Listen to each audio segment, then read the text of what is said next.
எங்க வீட்ல மகா வந்து இன்னைக்கு என்னென்ன மெனு என்னென்ன சமைக்க போறோம்னு சொல்லிட்டு அதாவது ராஜலட்சுமி கிட்ட சொல்றாங்க. ராஜலட்சுமியும் அதுக்கேத்த மாதிரி மகா கிட்ட சொல்ல, எனக்கு இந்த மெனு பிடிக்கல. நாங்க தனியாவே சமைச்சுக்கிறோம். எங்க தட்டுல என்னென்ன இருக்கணும் அதை நாங்க எப்படி சாப்பிடணுங்கிறது எங்களுக்கு தெரியும்னு சொல்லி எங்க காயத்ரி வந்து நின்னுட்டு இருக்காங்க.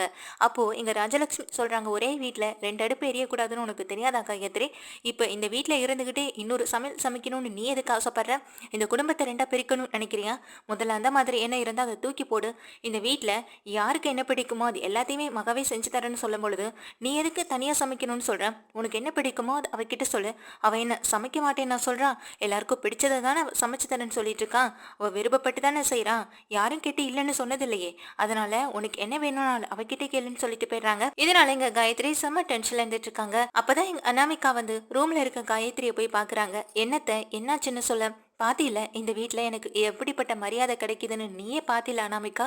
உனக்கும் இந்த வீட்ல இப்படிப்பட்ட ஒரு நிலைமை மகாவால வந்துடக்கூடாதுன்னு நினைச்சுதான் நானும் இப்போதுலேருந்தே நானும் போராடிக்கிட்டு இருக்கேன். ஆனா இப்ப வரைக்கும் ராஜலட்சுமி அக்கா தான் எல்லாமேன்ற மாதிரியும் அவங்க தான் எல்லா முடிவையும் எடுக்கணுன்ற மாதிரியும் பேசிக்கிட்டு இருக்காங்க. இது எனக்கு கொஞ்சம் கூட பிடிக்கவே இல்லைன்னு சொல்ல, இப்ப என்னத்த நான் போய் உங்களுக்கு ஏதாவது பிடிச்சதை சமைக்கவான்னு சொல்லி கேக்குறாங்க. அதுக்கு இங்க காயத்ரி சொல்றாங்க, அதெல்லாம் ஒண்ணு வேணாமா, அதான் மகா தான் அந்த மகாராணி தானே சமைக்கணும்னு சொல்லிட்டாங்க, அவளே எல்லாருக்கும் சமைக்கட்டும் அப்படின்னு சொல்ல, இல்லத்த இந்த வீட்ல 2 அடுப்பு அதாவது தனித்தனி சமையல் இருக்கக்கூடாதுன்னு தான் சொன்னாங்க. மகாக்கா சமைக்கிறாங்க, அவங்களுக்கு போய் நான் ஹெல்ப் பண்றேன். மத்தபடி இப்போ நானும் அதுல சமைச்ச மாதிரி ஆயிடும். நீங்களும் இதை சாப்பிடலாம்னு சொல்ல, நீ எனக்காக இவ்வளவு யோசிக்கிற, ஆனா இந்த வீட்ல இருக்க என்னோட பையன் என் பேச்சே கேட்க மாட்டான். பெரியம்மா பெரியம்மான்னு இந்த ராஜலட்சுமி கிட்டேயே போய் நின்றுட்டு இருக்கான். அப்புறம் மகாவையும் விடுறதே கிடையாது. இப்ப எல்லாம் இந்த விஜய் நான் சொல்ற பேச்சே கேட்கறது இல்லைன்னு சொல்ல, விடுங்கத்த போக போக அவர் திறந்துடுவாரு. நீங்க அதெல்லாம் நினைச்சு கவலைப்படாதீங்க. நீங்க இருங்க நான் போய் பாக்குறேன்னு சொல்லி எங்க அனாமிகா போறாங்க. அங்க கிச்சன்ல மகா சமைச்சிட்டு இருக்க. மகா என்ன பண்றீங்கன்னு சொல்லிட்டு போறாங்க. பார்த்தா எப்படி தெரியுதுன்னு ஐஸ்வர்யா கேட்க, அக்கா நீங்களே ப்ரெக்னெண்டா இருக்கீங்க, இந்த மாதிரி நேரத்துல இங்க நின்று எதுக்கு கஷ்டப்படுறீங்க? நீங்க போய் உட்காருங்க அக்கா, உங்களுக்கு என்ன தேவைனாலும் நான் செஞ்சு தரேன்னு சொல்ல, அதெல்லாம் ஒன்று வேணாம், எனக்கு என்ன தேவைனாலும் மகாவே எல்லாம் பார்த்து பார்த்து செஞ்சு கொடுப்பான். அதுவும் இல்லாமல் உனக்கு சமைக்க தெரியுமா என்னன்னு சொல்ல, கொஞ்சம் கொஞ்சம் செய்வேன் அப்படின்னு சொல்றாங்க. அதான் அன்னைக்கு நாங்க பார்த்தோமே, ஒரு டீ கூட சரியா போட தெரியல, இதுல சமையல் வேற அப்படின்ற மாதிரி அனாமிகாவை பார்த்து கேள்வி கேட்குறாங்க ஐஸ்வர்யா. உடனே மகா சொல்றாங்க, அக்கா அவங்க சொல்றது உண்மைதான், நீ இவ்வளோ நேரமா இங்கே நின்றுட்டு இருக்க, கால் வலிக்கும், ஏற்கனவே உனக்கு உடம்பு ரொம்ப டயர்டா இருக்கு, சரியா தூங்க கூட மாட்டேன்னு டாக்டர் வேற சொல்லிட்டு இருக்காங்க. நீ போய் தூங்குக்கா, நான் எதுவாக இருந்தாலும் செஞ்சுட்டு உன்னை கூப்பிடுறேன்னு சொல்றாங்க. சரி மகா, நான் மாடியில போய் கொஞ்ச நேரம் ரெஸ்ட் எடுக்கிறேன்னு சொல்லி ஐஸ்வர்யா கிளம்பி போக, எங்க மகா தனியா சமைக்கிறத பார்த்து அனாமிகா சொல்றாங்க, எந்த ஹெல்ப்னாலும் நானும் பண்றேன், நீங்க மட்டும் தனியா இத்தனை பேருக்கு இந்த வீட்டில் இருக்க எல்லாருக்கும் பார்த்து பார்த்து செஞ்சுட்டு இருக்க முடியாதுல்ல, எது எப்படி செய்யணும்னு சொன்னீங்களா நான் உங்களுக்கு செஞ்சு கொடுக்குறேன்னு சொல்றாங்க. அதெல்லாம் ஒன்று வேணா அனாமிகா அப்படின்னு பேசிக்கிட்டு இருக்கப்போ அங்கேருந்து காயத்ரி வராங்க. எனக்கு தெரியும் இவ இப்படித்தான் சொல்லுவான்னு தெரியும், ஏன்னா இவ மட்டுமே தனியா இந்த வீட்டில் நல்ல பேர் எடுக்கணும்னு நினைக்கிறா, குறிப்பா எங்க என்னுடைய அத்தை மாமா கிட்ட. அதுக்காக தானே மகா நீ விழுந்து விழுந்து எல்லாரையும் கவனிச்சுக்கிற மாதிரி நடிக்கிறேன்னு சொல்ல, என்ன சின்னத்தை நீங்களே போய் என்னை இப்படி பேசுறீங்களேன்னு சொல்ல, அப்புறம் எதுக்காக இங்க அனாமிகா வர்றவளை வேண்டான்னு சொல்லி தடுக்கிற? அவளும் இந்த வீட்டில் ஒரு மருமக தானே, ஏன் கிச்சன் உனக்கு மட்டும்தான் சொந்தமா, பூஜை உனக்கு மட்டும்தான் சொந்தமா அப்படின்னு கேள்வி கேட்குறாங்க. இல்லை தான் அப்படி எதுவும் சொல்லலை, அனாமிகாவுக்கு விருப்பம்னா அவங்களும் என் கூட சேர்ந்து ஹெல்ப் பண்ணட்டும்னு சொல்ல, அனாமிகா நீயும் வேலையை பாருமா நான் போய் பார்க்குறேன்னு சொல்லிட்டு இங்கேருந்து காயத்ரி கிளம்பி போயிடுறாங்க. கிச்சனில் எங்கள் அனாமிகாவும் சமைச்சிட்டு இருக்காங்க, கூடவே பக்கத்தில் நின்று மகாவும் சமைச்சிட்டு இருக்காங்க. அப்போ அங்கே வர ராஜலக்ஷ்மி, நான் சொன்னதுக்கு அப்புறமும் இந்த வீட்டில் தனி சமையல் நடக்குதான்னு ரொம்ப கோவத்தோட பக்கத்தில் வந்து கேட்க, அப்போதான் எங்கள் மகா சொல்கிறாங்க, இல்லைத்த தப்பாக நினச்சிக்காதீங்க, தனி சமையல்லாம் ஒன்றும் கிடையாது, எனக்கு ஹெல்ப் பண்ணுறதுக்காக தான் அனாமிகா வந்து நிற்கிறாங்கன்னு சொல்ல, அப்படியா சரி, எதுவாக இருந்தாலும் இங்கே வந்து நீ ஹெல்ப் பண்ணுறதுக்காக ஆள வச்சுக்கிறதெல்லாம் சரிதான், ஆனால் சமையலெல்லாம் நீயே எல்லாருக்கும் பார்த்து பார்த்து பண்ணு, ஏன்னா அனாமிகாவுக்கு தெரியாதுல்ல யார் யாருக்கு எப்படி செய்யணுன்ற விஷயமும் தெரியாது, அப்படி அவள் பக்கத்தில் இருந்து அவள் கற்றுக்கணும்னு ஆசைப்பட்டா அவளுக்கு சொல்லி கொடுன்னு சொல்கிறாங்க. நான் இவகிட்ட கற்றுக்கணுமா? இனி எத்தனை நாளைக்கு இவ இந்த வீட்டில் இருக்க போகிறான்னு தெரியல, அதுக்கப்புறம் இந்த வீட்டோட ஃபுல் கண்ட்ரோல் எனக்கு வரும்பொழுது நான் இதுக்கு இங்கே கிச்சனில் வந்து கஷ்டப்படணும், அதுக்கான ஆட்களை எல்லாம் நான் போட்டுட்டு போயிட்டே இருப்பேன்னு எங்கள் அனாமிகா வேற ஒரு தப்பு கணக்கை மனசில் போட்டுட்டு இருக்காங்க. இங்கே ராஜலட்சுமியும் தான் சொல்ல வந்த விஷயத்த சொல்லிட்டு அங்கேருந்து கிளம்பி ஹாலுக்கு போயிடுறாங்க. அதுக்கப்புறம் தாத்தா பாட்டின்னு எல்லாருமே வந்து உட்கார, என்ன வீடே கமகமன்னு மணக்குதுன்னு சொல்ல, அதுவா அதான் அனாமிகா இன்னைக்கு சமைக்கிறதுக்காக போயிருக்கான்னு சொல்றாங்க. அப்போ இங்கே ராஜலட்சுமி சொல்றாங்க காயத்ரி கிட்ட, எதுக்கு காயத்ரி போய் சொல்றேன், அங்கே அனாமிகா ஹெல்ப் பண்ணிட்டு தான் பண்ணிட்டு இருக்கா, மற்ற சபடி சமையலெல்லாம் எப்போதும் போல மகா தான் பார்த்துட்டு இருக்கான்னு சொல்ல, என்னக்கா உங்க மருமகளை பத்தி நான் எதுவும் பேசிடக்கூடாதா என்ன அப்படின்னு அப்படின்னு சொல்ல, நான் அப்படி சொல்ல வரல. நீ இந்த வீட்டில் எல்லாருக்கும் எல்லார்கிட்டையும் பேசுறதுக்கு உரிமை இருக்கு.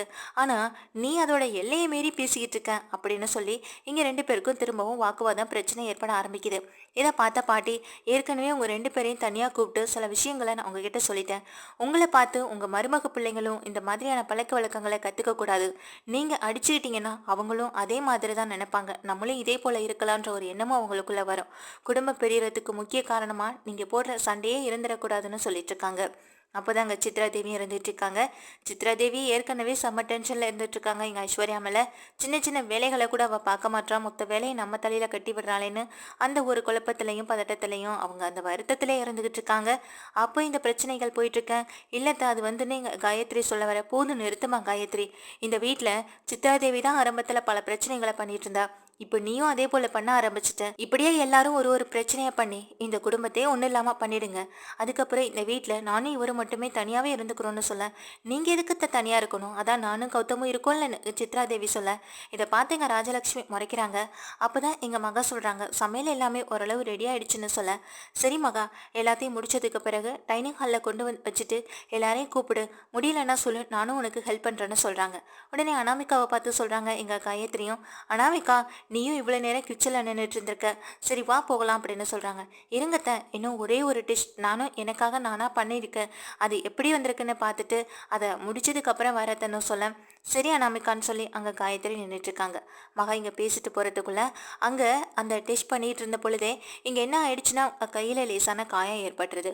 ஐயோ அம்மானு பதறி துடிக்கிறாங்க அனாமிகா. எல்லாரும் ஓடி வரேன், என்னம்மா என்னாச்சு அப்படின்னு சொல்லி ராஜலக்ஷ்மி கேட்குறாங்க.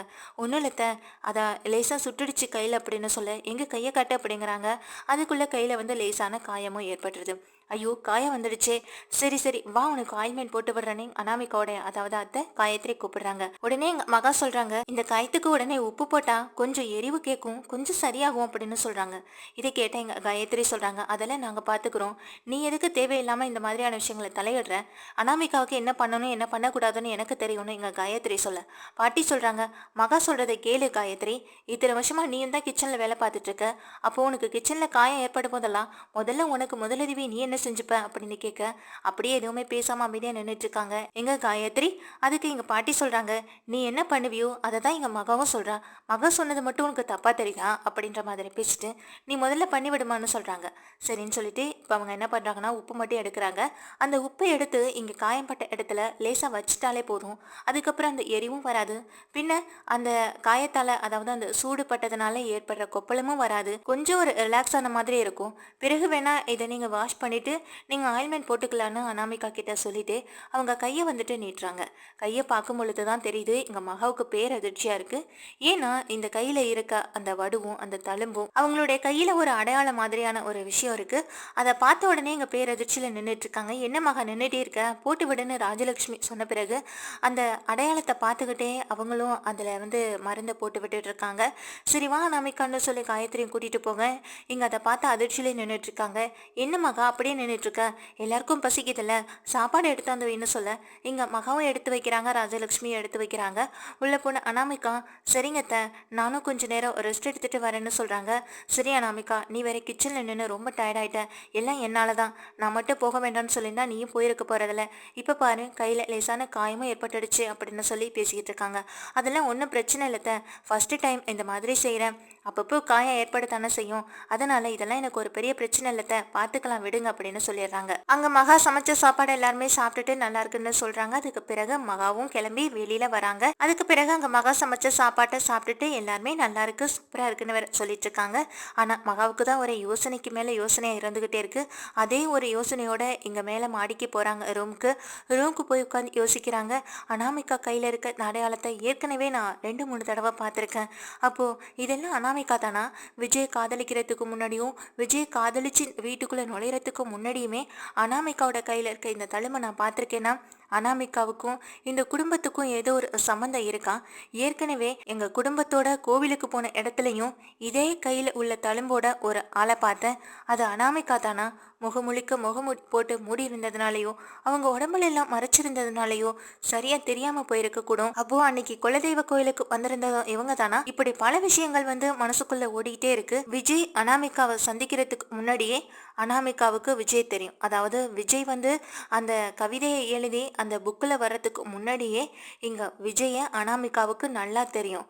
ஆனால் அதையெல்லாம் விட்டுட்டு எப்படி இங்கே அனாமிகா வந்துட்டு எதுவுமே தெரியாத மாதிரி அந்த கவிதைக்கு பிறகுதான் விஜய் தெரிய வந்த மாதிரியும், அந்த கவிதையை படிச்சதுக்கு பிறகுதான் விஜய் மேல காதல் வந்த மாதிரியும், பிறகு யதார்த்தமா சந்திச்சிட்ட மாதிரி இங்க விஜயை பார்த்தது மாதிரியும் தானே அனாமிகா இந்த குடும்பத்துல இருக்கவங்க கிட்டே சொல்லியிருக்கா.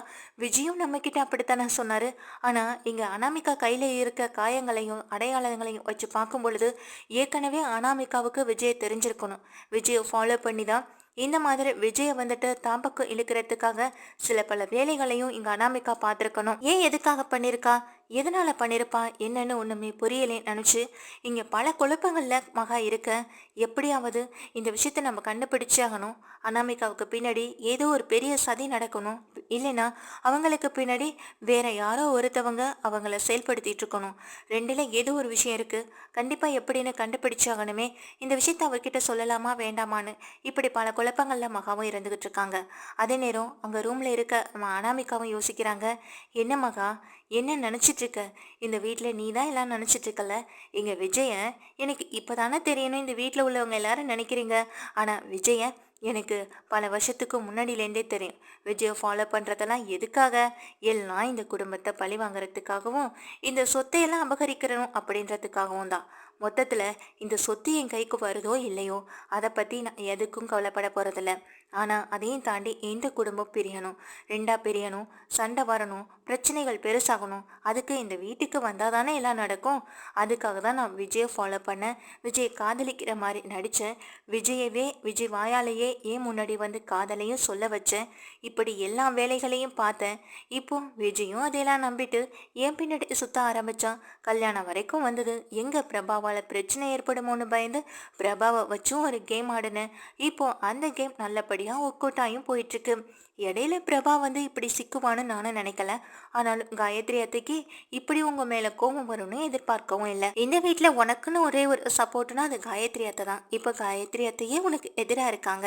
இனிமே நான் நினைக்கிறது தான் மகா இந்த வீட்டுல நடக்க போகுது அப்படின்னு அந்த சந்தோஷத்துல இருக்காங்க. ஆனா மகா அதுக்காக விடுற மாதிரி இல்லை. நம்ம எப்படி இதுக்கு முன்னாடி 2-3 தடவை பல இடங்கள்ல எங்க அனாமிகாவை சந்திச்சோமோ, அதுவும் நம்ம ஃபேமிலியோட கூடியிருக்க இடங்கள்ல எல்லாம் அனாமிகா வந்துட்டு போனது இவங்களுடைய மைண்டுக்குள்ள ஓடிட்டே இருக்கு. அது எப்படி நாங்க வந்துட்டு வர இடமும் எங்க அனாமிகா வர இடமும் ஒத்து போனதா இருக்கும். அப்போ எங்களை ஃபாலோ பண்ணிட்டே இருந்திருக்கணும். ஒட்டுமொத்த குடும்பத்தையும் ஃபாலோ பண்ணிட்டு இருக்கணும். இதுக்கு முன்னாடி குடும்பத்துல ஏற்பட்ட பிரச்சனைகளுக்கு காரணமா கூட இந்த அனாமிகா இருந்திருக்கலாம். ஐஸ்வர்யா கௌதம் பிரச்சனை, இங்க சித்ரா தேவி ஐஸ்வர்யா பிரச்சனை, இப்படி இங்கே வீட்டில் நடக்கிற பல பிரச்சனைகளுக்கு பின்னாடி இங்கே மகா வந்து அனாமிகா தான் இருக்கான்றதை கன்ஃபார்ம் பண்ணிக்கிறாங்க. ஆனால் அதை எப்படி கண்டுபிடிக்கிறது? எப்படியாவது கண்டுபிடிச்சு இந்த குடும்பத்தில் இருக்கவங்க கிட்ட இங்கே அனாமிகாவோட உண்மையான குணமும் அவங்க எதுக்காக இப்படி பண்ணுறாங்கன்ற விஷயத்தையும் தெரிஞ்சு எல்லார்கிட்டையும் சொல்லியே ஆகணும். அப்போ தான் இந்த குடும்பத்தோட ஒற்றுமையும் இருக்கும். ஏற்கனவே இப்போ நம்ம சந்திக்காத பல பிரச்சனைகளை இந்த வீட்டில் சந்திச்சிட்ருக்கோம். ஒவ்வொரு நாளும் இந்த குடும்பத்தில் இருக்க விரிசல் அதிகமாயிட்டே இருக்குது. இது நடக்க விடாமல் தடுக்கணும்னா நம்ம ஏதாவது ஒரு முடிவெடுத்து செய்ய வேண்டிய நிலைமையில இருக்கும்.